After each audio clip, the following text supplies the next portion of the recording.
Mga ka-confess, bago natin simulan ng wild at nakakapanabik na kwento ngayong araw, nais ko muna kayong imbitahan na mag-subscribe sa YouTube channel ng Tagalog Wild Confession. Dito, hatid namin ang maiinit, mabibigat at makabuluhang mga kwentong siguradong tatama sa damdamin. Paalala lang po, ang lahat ng kwentong maririnig ninyo ay pawang katang-isip lamang at ginawa para magbigay aliw at aral. Anumang pagkakatulad sa tunay na tao o pangyayari ay hindi sinasadya. At ngayon, mga ka-confess, ihanda nyo na ang sarili ninyo dahil isa na namang nakakaintriga at kapanapanabik na Tagalog Wild Confession ang inyong mapapakinggan. Simulan na natin.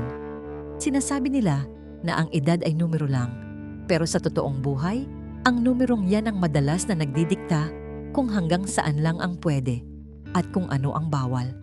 Minsan, kung kailan ka na nasa puntong stable ka na at wala nang hinahanap pa, doon pa darating ang isang taong magpapagulo ng lahat. Isang taong hindi mo inasahan. Ang hirap labanan ng nararamdaman, lalo na kung ang bawat tibok ng puso mo ay tila isang malaking kasalanan sa mata ng iba. Handa ka bang sumugal kung alam mong sa huli, may isang pusong kailangang madurog? Dear Ate J, itago mo na lamang ako sa pangalang Kira. Kasalukuyan akong naninirahan dito sa mataong lungsod ng Pasig, kung saan ang bilis ng takbo ng buhay ay tila nakikipagkarera sa bawat pangarap ko. Sa edad na 35, masasabi kong narating ko na ang rurok na hinahangad ng marami. Isang matatag na posisyon bilang marketing head sa isang sikat na kumpanya, sariling condominium unit at sapat na ipon para mabili ang lahat ng luho ko. Pero sa kabila ng lahat ng tagumpay na ito, may isang bahagi ng buhay ko na matagal ko nang isinantabi, ang aking puso. Nagsimula ang lahat isang maulan na hapon noong nakaraang taon. Kakagaling ko lang sa isang nakakapagod na meeting sa Makati at nagpasya akong dumaan muna sa isang maliit at tahimik na coffee shop sa dulo ng Kapitolyo para magpalamig ng ulo. Habang hinihintay ko ang aking iced Americano, hindi ko sinasadyang mapansin ang isang grupo ng mga kabataang lalaki sa kabilang mesa. Maingay sila, masaya, at tila walang dinadalang mabigat na problema sa mundo. Kuya Jeric, ayusin mo naman yung code. Hindi gagana yan sa presentation bukas. Pangungutya ng isa sa kanila. Chill ka lang, Lander. Konting tweak lang to. Tapos na tayo bago mag-alas 10. Sagot ng isang boses na kumuha ng atensyon ko. Napatingin ako sa lalaking nagngangalang Jeric. Mukhang nasa early 20s pa lang siya. Nakaputing t-shirt lang siya, may suot na salamin, at halatang puyat. Pero bakas pa rin ang linis ng kanyang mukha. May kung ano sa kanya na hindi ko maipaliwanag. Isang uri ng enerhiya na matagal ko nang hindi nararamdaman sa paligid ko. Excuse me, miss? Laptop mo ba to? Muntik na mahulog. Nagulat ako nang mapansing nasa harap ko na pala siya.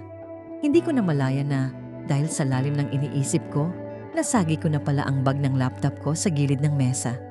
Inabot niya sa akin ang bag nang may tipid ng ngiti. Ah, oo. Salamat. Maikli kong sagot. Pilit na ibinabalik ang pagiging professional. Walang anuman. Ako nga pala si Jeric, student intern lang sa kabilang building. Pagpapakilala niya. Mukhang hindi siya na-intimidate sa formal na suot ko o sa seryosong aura ko. Kyra, tugon ko.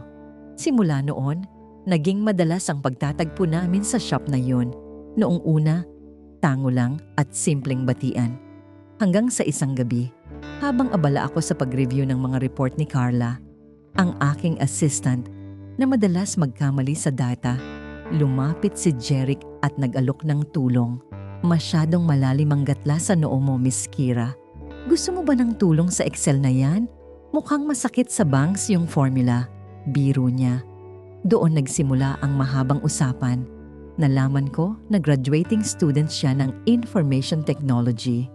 Masayahin siyang tao, malayo sa mga seryosong lalaking nakakadate ko noon na puro career at pera ang laman ng utak gaya ni Liam.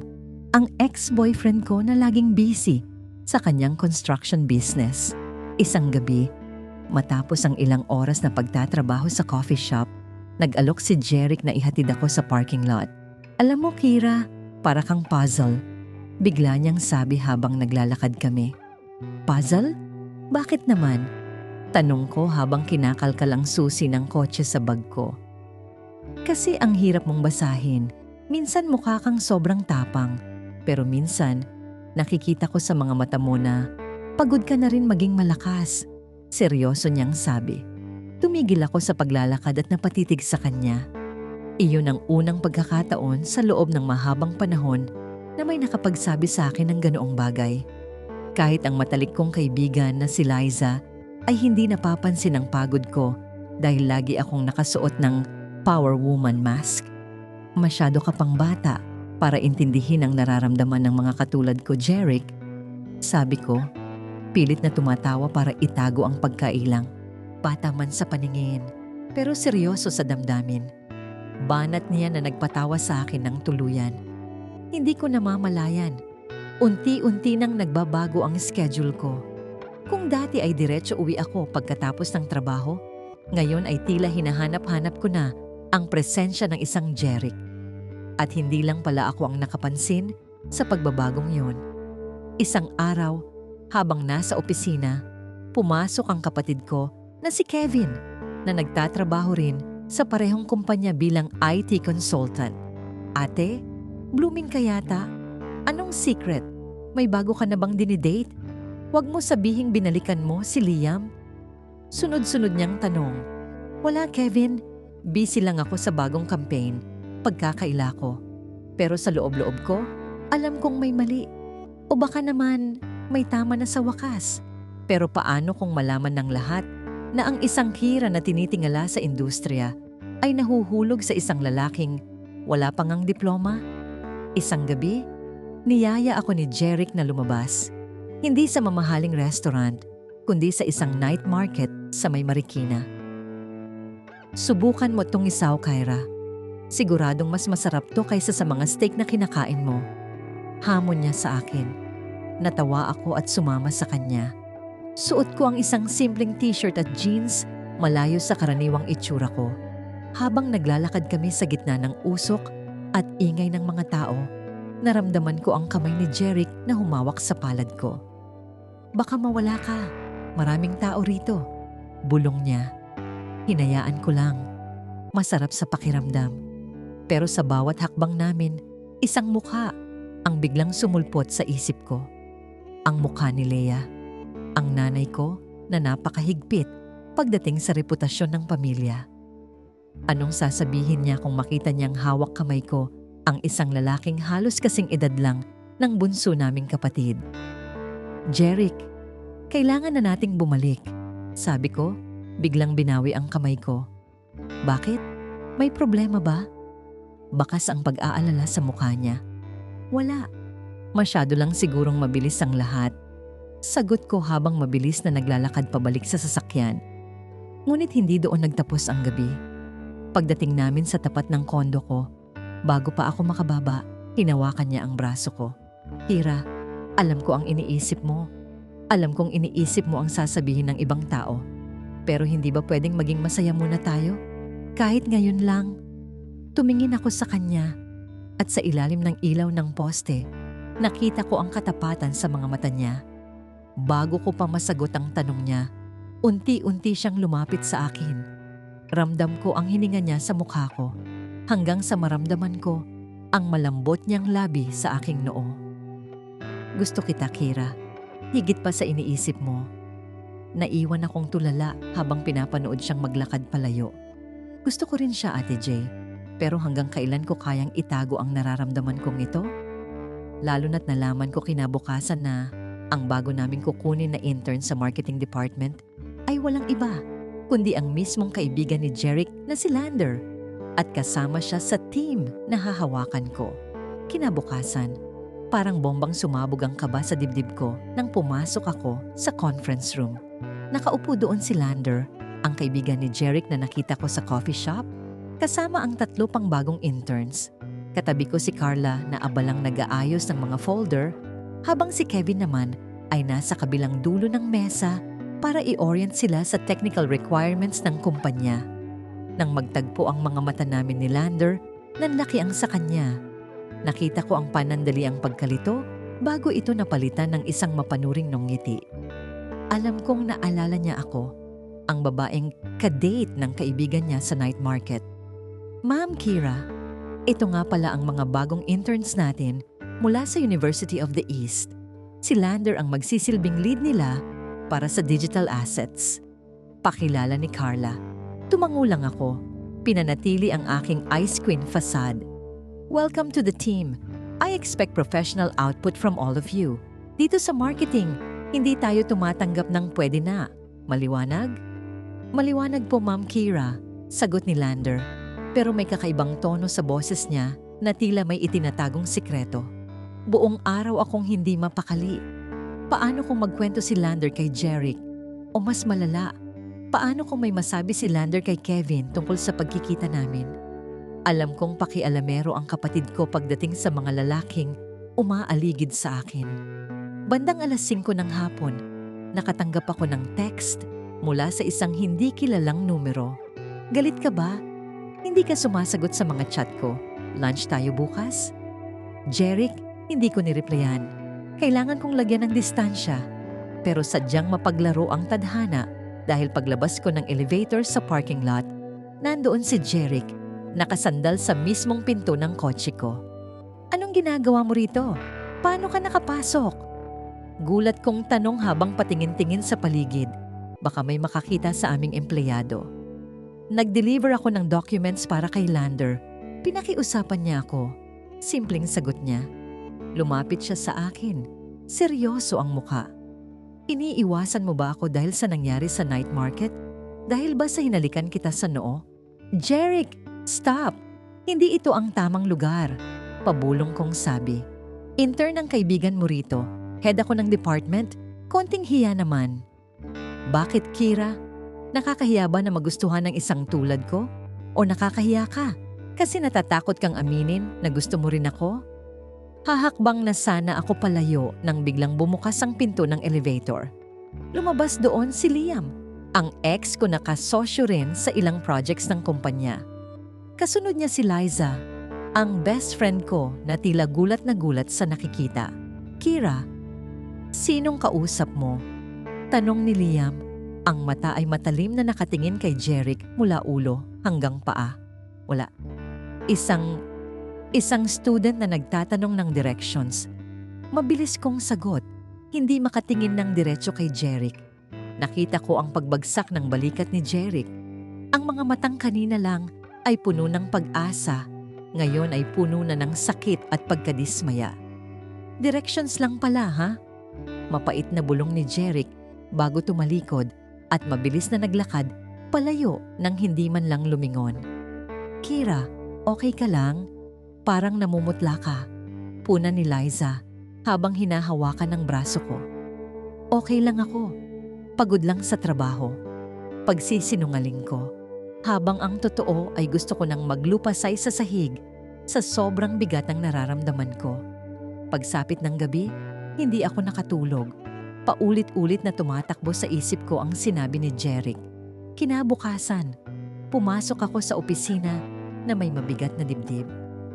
Nakita ko si Lander sa pantry, mag-isang nagkakape. Nilapitan ko siya. Lander, pwede ba tayong mag-usap? Tumayo siya ng maayos. Tungkol po ba sa trabaho, ma'am? O tungkol kay Jeric? Tungkol sa kanya. Kumusta siya? Direct to the point kong tanong. Bumuntong hininga si Lander. Ma'am, matagal ko ng kaibigan yung tao. Ngayon ko lang siyang nakitang ganyan. Umuwi siyang tulala kagabi. Hindi nga kumain eh. Alam niyo po, hindi naman siya habol sa pera o posisyon niyo. Gusto lang niya talagang maramdaman na hindi siya ikinahihiya. Natigilan ako. Sa hangarin kong protektahan ang reputasyon ko, nakalimutan kong may tao palang nasasaktan sa bawat pagtanggi ko. Sabihin mo sa kanya, gusto ko siyang kausapin. Sa dati naming lugar, sabi ko bago mabilis na lumabas ng pantry. Pagdating ng gabi, pumunta ako sa coffee shop sa Kapitolyo. 9:00 na ng gabi, Pero wala pa ring Jeric na dumarating. Akala ko ay hindi na siya sisipot hanggang sa bumukas ang pinto at pumasok siya. Wala na ang dating sigla sa kanyang mga mata. "Bakit mo ako pinatawag?" tanong niya. Hindi umuupo. "Jeric, sorry. Sorry sa nasabi ko kagabi. Natakot lang ako," panimula ko. "Takot sa alin, Kira? Sa sasabihin ni Liam? Sa sasabihin ng nanay mo? O sa sasabihin ng mga katrabaho mo?" "Lahat yun. Kasi hindi naman tayo pareho ng mundo, Jeric. Ikaw, marami ka pang pagkakataon. Ako, isang maling galaw ko lang. Sira na ang lahat ng pinaghirapan ko sa loob ng 15 taon. Pasigaw kong sabi. Hindi na napigilan ng emosyon. Sandaling natahimik ang paligid. Tanging tunog lang ng espresso machine ang naririnig. "Pero hindi mo ba naisip na baka ikaw ang mundo ko?" Mahinang sabi niya. Hindi ako nakasagot. Lalong bumigat ang sitwasyon nang biglang tumunog ang cellphone ko. Isang tawag mula kay Leah, ang nanay ko. "Kira, nasaan ka?" May nag-send sa akin ng picture. "Sino yung batang kasama mo sa coffee shop kagabi?" Siguraduhin mong hindi ka gumagawa ng kalokohan dahil alam mong inaasahan ng pamilya ang pagsasama ninyo muli ni Liam para sa merger ng mga kumpanya natin. Nabitawan ko ang cellphone ko sa ibabaw ng mesa. Narinig ni Jeric ang lahat dahil naka-loudspeaker ako sa sobrang taranta. "So kailangan mo palang balikan si Liam para sa negosyo?" tanong ni Jeric. Ang boses ay puno na ng poot. "Hindi sa ganon, Jeric. Makinig ka muna." "Hindi, Kira. Malinaw na. Isa lang pala akong panandali ang libangan para makatakas ka sa pressure ng buhay mo. Pero kapag reality na ang nakaharap, itinatapon mo na ako." Mabilis siyang lumabas ng shop. Hahabulin ko sana siya, pero biglang humarang sa pinto ang kapatid kong si Kevin. Nakapamulsa siya at seryoso ang tingin sa akin. "Ate, anong kaguluhan to? Nakita kita sa bintana. Totoo ba ang hinala ko? Iyan ba ang dahilan kung bakit hindi mo na pinapansin si Liam?" Napaluhod na lang ako sa sahig ng coffee shop, umiiyak.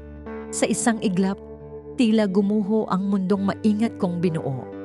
Paano ko pipiliin ang sarili kong kaligayahan kung ang kapalit nito ay ang pagkawasak ng tiwala ng pamilya ko?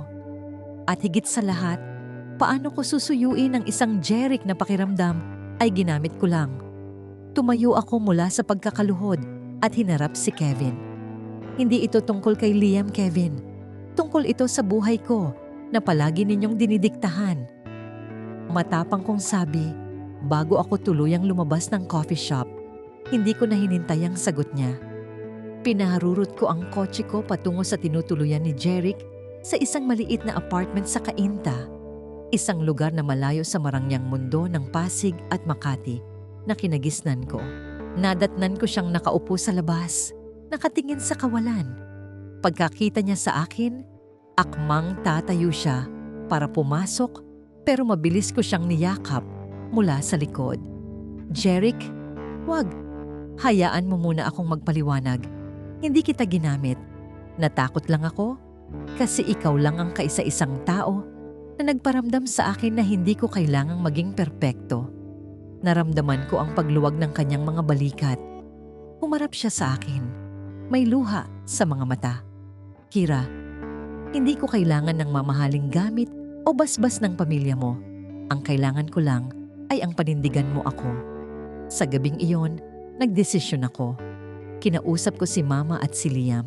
Buong tapang kong sinabi na hindi matutuloy ang merger sa pamamagitan ng pagpapakasal. Nagalit si Mama, tinawag akong iresponsable at muntik na akong tanggalin sa kumpanya.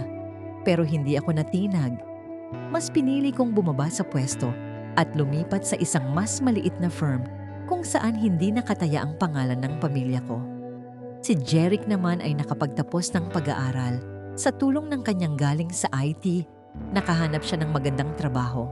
Hindi naging madali ang sumunod na mga buwan. Maraming bulong-bulungan, maraming mapanghusgang mata tuwing maglalakad kami sa mall dahil sa agwat ng aming edad. Minsan, napagkakamalan pa akong ate o asawa na sugar mommy. Pero sa tuwing hihigpitan ni Jeric ang hawak sa kamay ko, nawawala ang lahat ng ingay. Natutunan ko na ang pag-ibig ay hindi pala palaging tungkol sa tamang timing o tamang estado sa buhay. Minsan, ito ay tungkol sa pagpili sa taong nagpapakita sa iyo kung sino ka talaga sa likod ng iyong mga titulo.